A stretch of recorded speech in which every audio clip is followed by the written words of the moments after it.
Hey guys, I'm Justin and I'm with the information website smartirrigation.com. Today we're going to show you how not to install a rain sensor.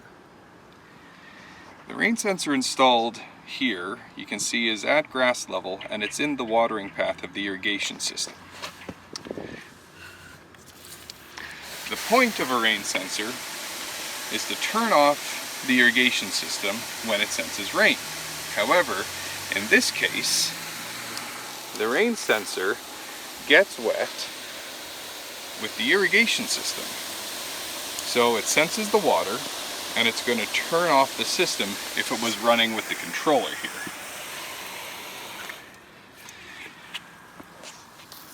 So the problem here is that every time the system starts up, it's going to turn off within a few minutes because it thinks it's raining. What that does is it keeps your watering times way too low and it's going to kill all your grass. That's why it's important when installing a rain sensor to install it outside of the watering path. Typically that means putting it on eaves troughs. In this case you can see the eaves trough is 4 stories up.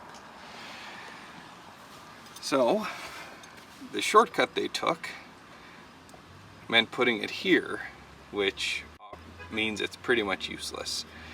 What they could have done is found another location outside of the watering path, but just be careful you don't put it on a fence post or something like that, because fence posts are often watered as well.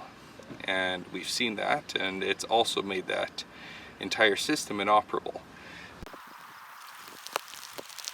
This rain sensor is installed in the irrigation path, as you can see, and once it gets wet, it shuts down the entire system.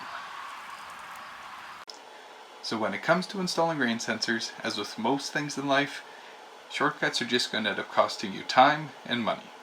When you are installing a rain sensor, make sure it's in a location that's both outside of the irrigation path as well as in a location where it can catch actual precipitation.